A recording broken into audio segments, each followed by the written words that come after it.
Hola, ¿qué tal? Bienvenidos, buenas tardes. Aquí estamos nuevamente con todos ustedes. Esta vez vamos a tocar un tema sobre la educación. Aquí nos acompaña el profesor frente al grupo, el maestro Berzaín Broca García, 24 años de carrera magisterial, y con el alumno Andrés Gamas. Él es estudiante de Ciencias de la Educación en lo que es en nivel primaria. Bueno, vamos a debatir un tema tan importante y relevante en esta época. Profesor, ¿qué retos enfrenta la educación en México? Si hacemos un poco de historia, nos remontamos a los años 80, el maestro en el grupo tenía el control. Los padres de familia se acercaban al maestro, pedían su asesoría, los alumnos eran prácticamente los hijos del maestro dentro del salón. Esa manera de trabajar era tan simple y al mismo tiempo tan contextual que con el tiempo se fue perdiendo. Para los años 90 vienen cambiando los planes de programas de estudio y se le da prioridad a los niños.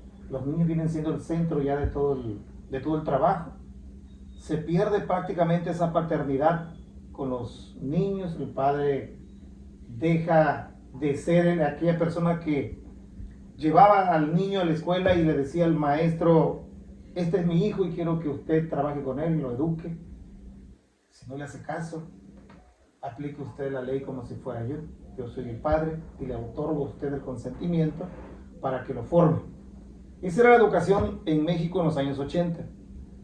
Ya para los 90 cambia completamente. En los años 2000 difiere demasiado. De tal manera que ya no tenemos nosotros el control como maestros dentro de la escuela. El niño es el centro. El padre de familia nos deja a los niños con toda la garantía del mundo de que tenemos que cuidárselo. La escuela se convirtió ahora en un lugar solamente para dejar al niño a cargo de él. Se viene convirtiendo en un lugar, en un espacio donde ya no hay libertad para el maestro, sino que todos los derechos los tienen los mismos alumnos. Una guardería, decimos nosotros los maestros. Los retos que enfrenta la educación en México en este siglo, en estos tiempos, es más que nada la pérdida de valores. Los padres de familia han perdido ese sentido de propiedad de la escuela. Ya la escuela ha dejado de ser el centro de la comunidad para convertirse solamente en una institución en la cual los niños llegan a aprender cosas nuevas, pero que ya no tienen toda la profundidad que se tenía en los años 70 y 80. La educación ha perdido la participación de los padres. La escuela ha perdido la participación de toda la comunidad. De hecho, para los años 90 se va perdiendo la costumbre de hacer festivales dentro de la misma escuela. Se fue perdiendo esa costumbre y por lo tanto la gente se fue alejando de la escuela. No es todo es culpa de los padres de familia, también las autoridades han tenido mucho que ver en ese aislamiento de la escuela y la comunidad. ¿A dónde voy? Los valores comunitarios hacia la escuela se perdieron. Ya no hay admiración, ya no hay respeto por el trabajo que ejercemos nosotros los maestros. ¿Usted considera que como profesor se le han quitado varios, por decir, derechos o la visión que tiene la comunidad en la escuela donde usted está? ¿Cómo lo siguen mirando usted como profesor? ¿Cree que ha perdido ese valor el maestro? Actualmente el maestro solamente es un empleado más de la Secretaría de Educación. Así lo percibe la gente. Ya la parte del liderazgo del maestro se ha perdido completamente. La gente ha perdido admiración también por el maestro. Recuerdo que cuando fui alumno de la escuela en primaria, la sociedad de padres de familia se preocupaba por las situaciones de los maestros. Si venía un maestro federal del norte a trabajar aquí en esta zona en Tabasco, aquí los padres de familia le daban techo para vivir, se le daba alimentación, se le daban todas las garantías para que viviera el maestro y era respetado dentro de la comunidad. Entonces, para usted, la figura del profesor o del maestro ha perdido ese liderazgo. Es correcto. Ahora volvemos nuevamente a querer rescatar los valores, a querer rescatar ese sentido que tenía el maestro como la máxima autoridad dentro de la escuela y de la comunidad.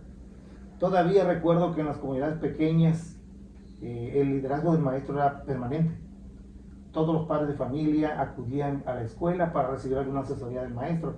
Incluso sin ser abogado, sin ser un médico, la gente acudía a la escuela. Incluso recuerdo que en uno de los primeros libros que nos regalaron del Rincón de Lecturas para las escuelas, venía un material que se llamaba Donde no hay abogado. Ese libro era prácticamente una asesoría para el maestro que se quedaba a vivir en la comunidad, para ayudarlo a resolver los problemas de la comunidad. Había también otro libro, que bien no recuerdo, que se llamaba Donde no hay doctor. Y ahí nos decía, como una guía práctica, lo que nosotros podíamos hacer con los alumnos en caso de que tuvieran algún malestar, en el caso de que sufrieran algún accidente. Era un libro muy completo que desapareció luego de las escuelas. ¿Por qué? Desapareció y ya no lo volvieron a editar porque consideraban que el trabajo del maestro se había acabado. Bueno, vamos a mirar ahora desde la perspectiva de la juventud, aquí con el joven Andrés, que está estudiando lo que es educación primaria. Actualmente terminó el 4º semestre, ¿verdad? Va para el 5º semestre. Bueno, para ti, los retos que enfrenta la educación en México, desde tu punto de vista, ¿cómo lo consideras? Bueno, antes que nada, buenas tardes.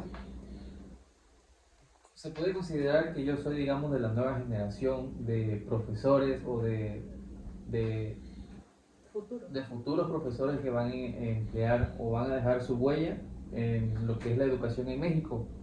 Y eso es también algo de admirar, ya que incluso yo he tenido profesores, digamos así como se le conoce hoy en día, de la vieja escuela, que aún aplican, como comentaba aquí el profesor Eversay, que aplican ese liderazgo que, aunque quedan muy pocos, porque ya ahorita la mayoría de los profesores no son, de una manera de decirlo, los que mandan en el aula, sino ahorita el que prácticamente manda en el aula es el alumno. Eso es lo que obliga también a los padres de familia a que la educación del alumno, o también fuera o dentro del aula, sea un completo reto, ya que debido a que durante las dos últimas décadas hemos visto cómo la educación en México ha decaído de una manera increíble. Comparándonos con otros países, como puede ser no vamos a ir tan lejos, como la educación que actualmente se está radicando en Chile, a pesar de que no se menciona mucho Chile como país en general, no solamente en el ámbito educativo, ha estado implementando grandes cambios en lo que es la educación, pero aquí también influye lo que es qué tipo de cambio está haciendo este país para que los futuros jóvenes tengan mayores herramientas y sepan desde muy chicos o se induzcan qué quieren ser de grandes o sus aspiraciones prácticamente, porque si bien sabemos la educación es la base de cualquier ser humano. También tiene mucho que ver la forma en la que se educa hoy en día. La forma en la que se educaba desde los inicios, desde los 50, 60, 70, 80, 90 hasta los 2000, era muy diferente comparada con la de hoy día. Aquí entran varios factores. Uno de ellos, que es el principal, que por ello ha cambiado bastante lo que es la educación en México, es el uso de la tecnología. Otro que influía en esos entonces eran los recursos económicos que tenían ciertos estudiantes para ingresar a la escuela. Hay que tener en cuenta que durante ese periodo de los 50, 60, 70, 80, la mayoría de las personas no tenían un estudio sino hasta secundaria, hasta la educación secundaria. Ya el que tenía un estudio de educación preparatoria y educación de media superior, ya se le podía considerar que eran de los hijos de entonces llamados de los hacendados, por decirlo así, o de las personas que tenían en esos entonces recursos para que sus hijos podrían llegar a la escuela. Y había un pequeño porcentaje, que dentro de ese porcentaje se le puede decir a la clase trabajadora, donde ciertos alumnos o ciertos jóvenes estudiaban y trabajaban para que pudieran tener una educación y lograr sus metas. Hoy en día la mayoría de esos jóvenes ahorita son profesionistas y se les puede considerar que son uno de los grandes profesionistas. Volviendo a ello, yo siento que una de las adversidades que tiene la educación en México, más que nada también tiene que ver con los valores que se le están incluyendo a la nueva generación de profesores. Hoy en día, incluso yo he vivido casos donde la mayoría de los profesores se les puede considerar con la famosa palabra barcos, entre comillas, que incluso los alumnos se van con aquellos profesores porque saben prácticamente que ya tienen la materia pasada. Que no les exigen. Que no les exigen, que no les dejan tarea y etc. Eso también incluye o influye al alumno estar con ese profesor. Aún el alumno sabiendo que no va a aprender nada, se la va a pasar flojoneando en pocas palabras, mete o quiere entrar con ese profesor porque sabe que le da flojera, en pocas palabras. Hoy en día lo que el alumno quiere es pasar. Aprender, la pasión de aprender y llegar a ser alguien en un futuro más adelante se va perdiendo poco a poco. Eso también es uno de los factores que ha influido a la decadencia de la educación en nuestro país. Okay, ya no hay ese compromiso entonces. Bueno, profesor, ¿usted considera que la educación es contextual? La educación en México siempre se nos ha dejado la libertad del maestro que decida de la manera como va a trabajar. Formamos parte de un país multicultural y en él hay demasiadas lenguas, demasiados grupos indígenas y sobre todo demasiadas comunidades, muchas comunidades en el cual muchas de ellas también tienen sus propias culturas a las que hay que respetar. Podemos trabajar todavía con ellos, pero el mismo sistema educativo nos da solamente los parámetros para trabajar. El plan de programa de estudio siempre ha sido demasiado nacional. Nunca ha tratado de decir estos contenidos serán apropiados para cierto grupo, para cierto estado. No los hay, no existen. En la educación en México, la contextualización queda en manos del maestro. El maestro es el que va a llevar el contenido, el maestro es el que va a impartir la clase y el maestro va a utilizar los recursos que hayan dentro de la misma comunidad. No podemos hablar de, por ejemplo, a un niño de una comunidad que vive a 50 kilómetros de la cabecera municipal, hablar de llevarlo a un museo. Entonces toca al maestro crear su propio museo dentro de la escuela. Muchas veces tampoco podemos ir a una función de cine. El maestro tiene que llevar el cine a la escuela. Recuerdo que yo tenía en varias escuelas, he tenido un programa que se llamaba Viernes de Película, en el cual le decía a los niños que iba a ser un día especial, que llevaran sus palomitas, sus botanas, porque ese día iba a ser un día de actividad y alegría, porque iba a haber un cine. Aunque los niños sabían que era un cine, teníamos que colocarle cortinas al salón para hacerlos sentir en un ambiente relajado y al mismo tiempo que sintieran el sonido que se vive en un cine. La contextualización es un hecho que queda dentro de la escuela. De hecho, nosotros los maestros en las escuelas estamos siempre planificando el trabajo de acuerdo al contexto, de acuerdo a lo que tenemos. No podemos hablar como en las ciudades donde los padres de familia tienen todos los recursos a la mano, que hay papelerías, que están las tiendas a la mano, cuando en unas comunidades donde no hay nada. Entonces el maestro tiene que llevar los pocos recursos que los pueda acercar, en este caso, a los materiales que no tienen ellos oportunidad de tocar. Entonces no hay contextualización en sí dentro de los programas de estudio, porque la contextualización le corresponde al docente del grupo. Bueno, ¿Usted cree que la educación en México carece de planes curriculares de acuerdo al contexto? Como lo acaba de mencionar ahorita, ¿no? Que sí carece. Pero dentro de su escuela, ¿se atiende la diversidad estudiantil? Ah, claro. Se nos ha dado la libertad también de que al tomar la currícula nacional, también podemos adaptar ciertos contenidos a nuestro medio.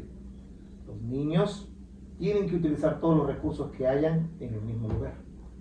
Es muy difícil para un padre de familia exigirle materiales que no están a la mano y que generalmente para salir de la comunidad e ir a la ciudad para comprarlos se les hace demasiado complicado. Además de que en esas comunidades no existe tal solvencia económica para comprar materiales. La gente no está acostumbrada a comprar eso. La contextualización, vuelvo a repetirlo, tiene que ser en la comunidad y de acuerdo a las necesidades, porque nada, ninguna comunidad, ninguna escuela es igual a otra. Entonces los maestros tenemos que enfocarnos en las necesidades del grupo, tenemos que enfocarnos como escuela, como colegiado, a preparar ciertos contenidos con todas las características de la comunidad. O sea, se tienen que adecuar a, por decir, a la comunidad, o sea, al nivel económico también que hay en la comunidad, los padres de familia. Y la disponibilidad de los padres de familia también, porque no todos participan. Eso es. Esa necesidad la tiene que cubrir el maestro, esa falencia tiene que ser el maestro quien esté pendiente para poder llevar a cabo ese proyecto. En este caso, en la nueva escuela mexicana nos pide que elaboremos proyectos para esos alumnos. Ya las cosas van cambiando. De hecho, de lo que al principio le hablaba sobre los retos de educación en México, le decía que la falta de valores y la falta de participación dentro de las escuelas de los padres de familia y sobre todo de las autoridades de la misma comunidad ya no se quieren involucrar con la escuela. Entonces, ¿qué nos queda a nosotros? Generar proyectos en el cual sensibilicemos a los padres de familia, sensibilicemos a las autoridades para que participen dentro de la escuela en los proyectos que nosotros vamos a elaborar. De eso va a tratar la nueva escuela mexicana. Muy bien, correcto, maestro. ¿Y usted, joven, cree que la educación en México carece de esos planes curriculares de acuerdo a la universidad donde llega? Bueno, se podría decir que los planes curriculares, como comentó el profesor, se han ido modificando cada vez, cada cierto periodo, cada ciclo, cada sexenio, cada ciclo escolar, como lo quieran comprender más que nada. Cada vez que hay un cambio, lo que mayormente la gente ve son diferentes puntos de vista. En esos entonces, si no más recuerdo, en el gobierno de Enrique Peña Nieto, él trató de involucrar lo que es la educación sexual en los planes de estudios que se tienen actualmente en la educación. La mayoría de los padres de familia reaccionaron de una manera, se podría decir, no adecuada, debido a que no es normal para nosotros, no tanto como padres de familia, sino como para mexicanos, que eso nos lo hayan enseñado o lo tengamos como cultura. Eso ocasionó que la mayoría de los padres de familia, incluso la mayoría de la población mexicana, se saliera un poco de contexto de ello, ya que a la mayoría no le pareció que esto se incluyera, se podría decir, en el programa. O sea, como que todavía hay ese tabú dentro de lo que es la educación en ese aspecto, en ese sentido, en nuestro país. Considera que todavía estamos muy atrasados a otros países, por decir, en Europa, que la educación sexual está dentro de los planes curriculares en lo que es la educación. A mi punto de vista, sí. Estamos demasiado lejos, hay una gran diferencia. Lo que mayormente ha afectado a lo que es el avance de la educación y los cambios curriculares de la educación es un pequeño punto que es delicado, se podría decir. Mayormente la mayoría de México es, si no más recuerdo, el 86% de la población en México practica alguna religión. Parece nada, pero la religión es algo que involucra también en lo que es la educación y aquí se genera, se podría decir, una controversia. Si nos vamos a ciertos países como Suiza o Noruega, esta pequeña población, la población de esos países, prácticamente la mitad lleva o asiste a una religión. Esto también involucra demasiado porque en esos países, si no más recuerdo, desde la edad de 6 años, desde que inician la educación primaria, se le imparte lo que es la educación sexual y no solamente ese tipo de programas en lo que es en el sistema. También se le imparte lo que es la educación en obras artísticas, en talleres como de electricidad, carpintería, talleres incluso de mecánica automotriz. Esos programas, lo que mayormente o lo que quiere el gobierno de esa población es que sus estudiantes no solamente se aprendan 50 libros, aprendan ciertos conceptos, sino que salgan preparados con herramientas más que nada. Porque la mayoría de estos países tienen en cuenta que el conocimiento sí es básico, pero mayormente cuando una persona o un estudiante se gradúa, ya sea de cualquier ámbito, lo que mayormente importa son las herramientas que tiene esta persona como para llevarse tanto socialmente, tanto psicológicamente y diversas funciones. Por eso yo creo que en México se debe de hacer o se debe de reestructurar por completo lo que son los sistemas o lo que es la educación. Y eso sería mi punto de vista más que nada. No, me parece muy interesante que de este lado de la moneda, de una persona joven, futuros profesores, nos esté comentando esto, ¿no? Que la educación en México debería de impartirse desde las dos perspectivas, lo que es salir con una carrera profesional y lo que es también una persona que tenga otro tipo de preparación, ajá, como ya un oficio, lo que es, como él acaba de mencionar, no sé, mecánico, electricista y todo. ¿Por qué? Porque si por un lado, si uno busca un trabajo en lo que es el lado profesional, no encuentra, pues por lo menos tenemos esta otra lado de la moneda donde podemos sacar adelante a la familia y lo que es también educación en México. Bueno, retomando lo que es el tema aquí con el profesor Eder Sabin, para usted, ¿qué importancia tiene la innovación curricular en el sistema educativo nacional? Ya hablemos en todo el país. La innovación curricular es una necesidad, es una prioridad.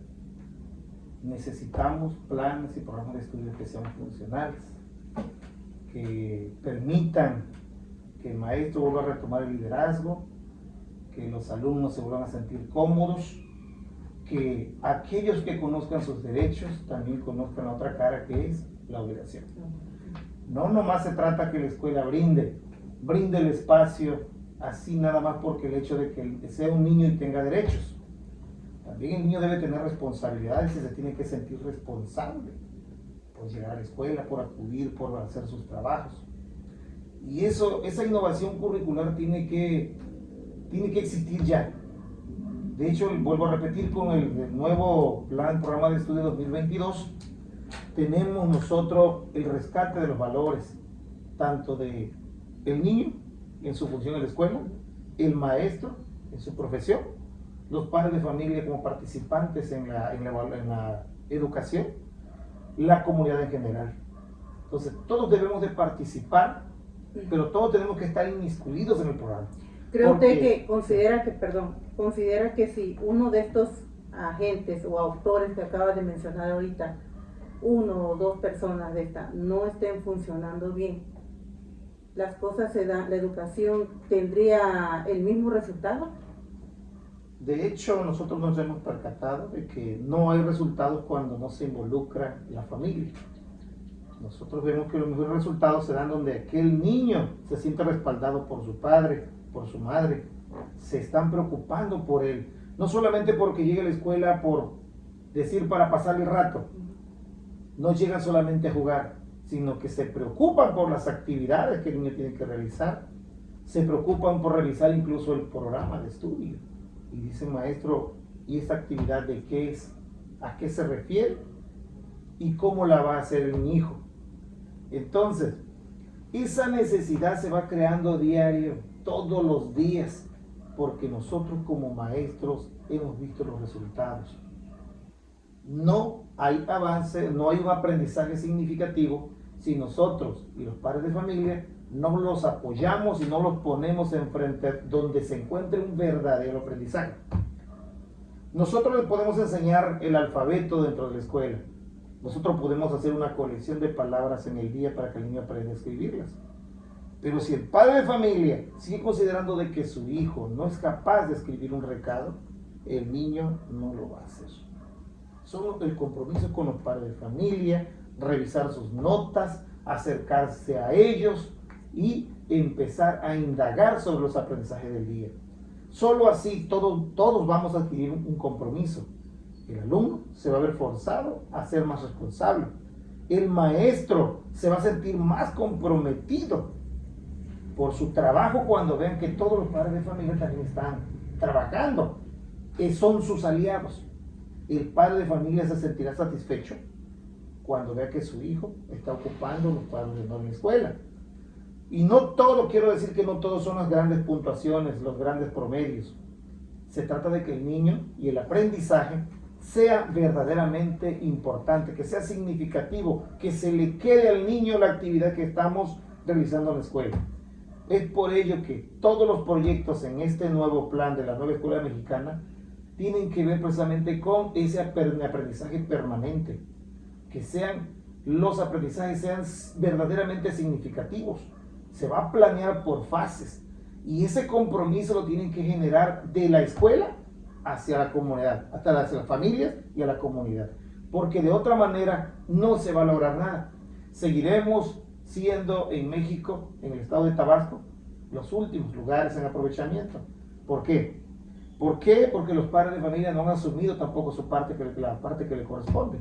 No solamente se trata de llevar a los niños a la escuela y decir, maestro, mi hijo no ha faltado, quiero que aprenda. Pero si no hay ningún compromiso de parte de ellos, no están pendientes de los trabajos, no se logrará un verdadero avance dentro del aula. Bueno, profesor, entonces usted dentro de su salón de clase, ahorita está dando clases a un grupo de segundo grado. Bueno, ¿cuáles son los retos que enfrenta su grupo o su escuela en lo que es las problemáticas más que nada educativas ahí? ¿Cuál es la raíz ahí del problema? Para empezar, creo que los grupos están demasiado poblados. Estamos hablando de que los grupos tienen entre 30 y 35 alumnos. ¿Usted tiene? Yo tengo hasta ahorita 32. 32 alumnos. Y es algo complicado trabajar con niños que están aprendiendo y no tienen mucho deseo de aprender, sobre todo cuando los padres de familia no lo están apoyando. Ese es mi principal reto. Tengo un grupo, por ejemplo, de 12 alumnos cuyos padres de familia son ausentes. Reportados ante la dirección de la escuela, y eso para mí como profesionista tiene que ver mucho, porque el maestro no se siente con aliento para trabajar cuando no hay ningún tipo de respaldo. El maestro tiene que sentirse motivado todos los días, y aunque nosotros usemos todas las herramientas como maestro, si el niño no viene motivado, si el niño no sabe a qué va a la escuela, si el niño no tiene ningún interés, no sabe para qué puede servir el conocimiento que tenga, que adquiera dentro de la escuela, no podemos avanzar. Mi reto como maestro de segundo grado es 12 niños de los 32 que no se les ve un avance significativo en las clases, no se les ve avance significativo en las tareas entregadas el fin de semana, no se ve en ello un interés por los padres de familia para que sus hijos venzan ese reto y se enamoren nuevamente de la escuela. ¿Qué modelos educativos es el que usted implementa, por decir, en lo que es su grupo? ¿Cuál es el modelo que aplica? Y en estos alumnos, en estos 12 alumnos que me está comentando, que está teniendo esa problemática, ¿qué considera hacer, ya sea con los alumnos y con los padres de familia? ¿Qué está implementando, pues, para que haya esa inclusión, porque bueno, si estos 12 alumnos no están teniendo avances significativos, ¿cómo le hace usted? O sea, ¿qué modelo está implementando para que estos alumnos sean incluidos con el resto del grupo? Porque, por ejemplo, si usted dice, si yo le pregunto, ¿esos alumnos saben el alfabeto, ya lo conocen, o si no lo conocen, qué está haciendo usted para que sean incluidos dentro de las actividades en el salón? Generalmente nosotros como profesores tenemos la inquietud de estar donando materiales para que los niños repasen en casa. También tenemos como una herramienta de aprendizaje el teléfono celular con algunas aplicaciones. También se le da a los padres de familia. Se le dan páginas y links a los padres para poder apoyar a los niños. Herramientas hay muchas. Y sobre todo con el uso de la tecnología se diversifica más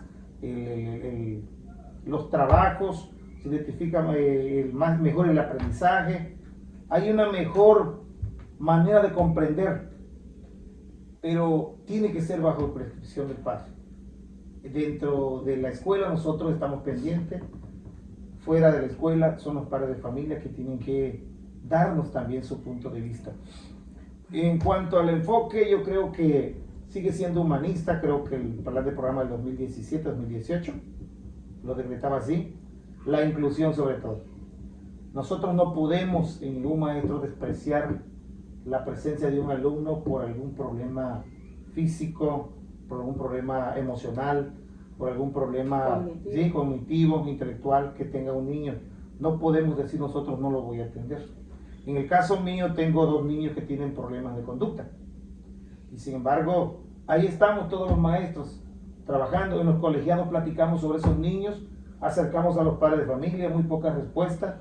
Tenemos un equipo de educación especial que también está trabajando, está dándonos herramientas para trabajar con ellos. El niño tiene que ser el punto clave, la atención. Anteriormente decíamos que era la escuela, luego es el niño, ahora el foco de todo sigue siendo la comunidad, pero en ello está inmerso el niño. Con él vamos a trabajar y vamos a seguir buscándole todas las herramientas, usando todas las herramientas para que el niño logre el aprendizaje que no va a ser igual nunca al resto de la población escolar. Siempre va a tener un cierto retraso, pero lo importante es que el niño nunca deje de aprender. Bueno, hace rato, profesor, dijo un punto muy importante aquí el joven Andrés. Ellos, como bien lo comentó él, ya ahora sí que de estas generaciones, ¿no? ¿Qué hizo usted o qué está haciendo usted? Porque acaba de mencionar ahorita que está empleando lo que es la tecnología para que estos alumnos que están con estos problemas de rezago, vamos a llamarle así, los está motivando para que a través de la motivación, de la emoción, ellos aprendan. ¿Usted qué tuvo que hacer para lo que aprendiera la era digital? Vamos a suponer, porque ellos y estos jóvenes de ahora ya nacieron dentro de la era digital. Usted no. Eso no significa que yo le diga que ya usted ya es una persona mucho mayor, o sea, sino que es la realidad. Yo igual no nací dentro de la era digital y ahorita lo que estamos haciendo o lo que yo estoy haciendo es también actualizarme aprendiendo estas herramientas para poder estar al igual, a la par, ahorita en esta actualidad. ¿Usted qué está haciendo? De hecho, yo cuando inicié mi labor educativa, mi servicio educativo, no tenía nada que ver la era digital, nada, la tecnología, la informática, nada tenía que ver con eso. Fue a raíz del año 2005, 2002, 2005, algo así, nace el programa de multimedia como una necesidad dentro de los grupos. Nos llenaron los salones de computadoras, de pizarrones electrónicos, todo. Y nosotros éramos analfabetos funcionales. ¿Qué tuvimos que hacer nosotros? Actualizarnos, pues asistir a cursos de informática. Un servidor tuvo que tomar 3 cursos, de principiante, de nivel básico a nivel avanzado. y fue que comencé a trabajar también las computadoras. Adquirí mi propia computadora, empecé a trabajar, editar videos, editar música, audio, todo lo que fuera necesario para que los niños tuvieran un acercamiento también a lo que se venía, que era prácticamente la era digital que ya estaba encima y que los niños del 2000 ya nacieron con ello. Bueno, este es un tema para debatir bastante amplio, que ahora sí que los minutos pasan de manera rápida que ni cuenta nos damos. Así de manera rápida que me contesten los dos. ¿Consideran que la llegada del gobierno de Andrés Manuel López Obrador ha habido cambios significativos en lo que es el sistema educativo en México? Bueno, no sé si lo respondo yo. Bueno, para mí sí ha habido un cambio. No un gran cambio como dice la gente o espera la gente que haya un cambio en el lapso del gobierno que lleva nuestro actual presidente, sino es el inicio de un cambio que se había llevado, de un cambio de corrupción más que nada. La corrupción es lo que estaba rompiendo a nuestra educación, e incluso llega el punto en que los niños hacen corrupción hoy en día, y no solamente los niños sino los adolescentes, y incluso ya se volvió como parte de la sociedad mexicana hacer un acto de corrupción. Para mí sí es el inicio de un cambio de la educación en México, pero que se va a ir trabajando conforme el pasar de los futuros gobiernos, y eso también va dependiendo de las elecciones que nosotros como ciudadanos tengamos para elegir el futuro del futuro de nuestros hijos y de las futuras generaciones que se vienen en México. Bueno, muy bien, muchas gracias a los dos, al maestro Eversaín Broca García, de acá del estado de Tabasco, está impartiendo clases desde hace 24 años en lo que es la escuela primaria del municipio de Huimanguillo. Al joven Andrés, muchísimas gracias, él es de Villahermosa. Gracias por su tiempo, joven, y muchísimas gracias por su tiempo, por estar aquí con nosotros. Nos vemos para la próxima. Gracias, hasta la próxima. Hasta luego.